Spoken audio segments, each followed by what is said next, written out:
Hello. Ma'am, medical college থেকে doctor Nadia বলছেন? হ্যাঁ বলেন।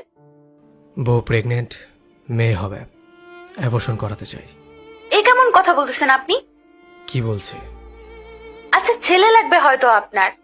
না, ছেলে না, মেয়েই লাগবে। তাহলে বাচ্চা অ্যাবর্শন করতে চাচ্ছেন কেন? কারণ মেয়ে হলে রেপ হয়ে যাবে, তাই। আমি এটা চাই না যে আমার মেয়ে রেপ হোক। I am so sorry doctor.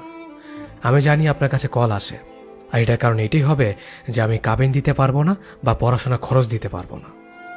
কিন্তু হ্যাঁ, এখনো কল আসবে ঠিকই, কিন্তু কারণ হবে আমি আমার বাচ্চাকে জন্ম দিব না, কেননা ওর রেপ হয়ে যাবে। ঢাকাতে 1 বছরের বাচ্চাকে রেপ করা হয়েছে। 1 বছরের বাচ্চা কতটুকু হয়, কি বা বুঝে? এই ছোট বাচ্চা রেপ হয়েছে। আই এম সরি আপনার সময় নষ্ট করার জন্য।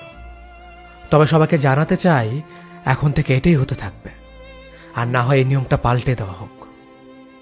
আমার মাথা ঢুকে না যে এই স্লোগানের পর মানুষ খুশি হয় কিভাবে। এটা কেন? আমরা প্রথম থেকে বলে দেই মেয়েরা কিছু করতে পারবে না বা মেয়েদের পড়াশোনা করানো যাবে না, এদেরকে বাঁচাতে হবে। এই স্লোগান কেন হয় না, ছেলেকে ভালো বানাও আর না ভালো হলে থাপ্পড় মারো। আর যত মানুষ এই কথা জানে যে মেয়েরা ঘর থেকে বেরোলেই রেপ হবে, তাদের ফ্যামিলি মানুষটাই তাদের বেডরুমে ঢুকে ওই বাচ্চাকে রেপ করেছে। 27 দিনে 37টা রেপ হয়েছে। যখন মা বাবা বাচ্চাকে দেখেছে, রক্তাক্ত পড়া ছিল, পুরো হাসপাতাল এক হয়ে গেছে ওর চিৎকারে।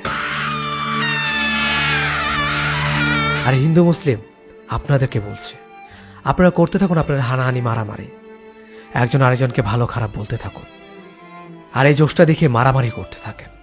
যদি একটু শরম থাকে তাহলে ওই সব জানোয়ারদের বিরুদ্ধে দাঁড়ান যেসব জানোয়ার মেয়েদের রেপ করে। আর কাউকে বলার দরকার নেই যে মেয়েরা কিছু থেকে কম না। আর আপনি যখন মেয়েদের বলে মেয়েরা সব কিছু থেকে পিছিয়ে আছে, তার মানে প্রথম থেকে সবার মাথায় ঢুকিয়ে দেওয়া হয় মেয়েরা কিছুই পারবে না। 18 কোটি মানুষের মধ্যে কেউ যদি আমার কথাটি শুনুন, তাহলে অবশ্যই ভিডিওটি শেয়ার করুন।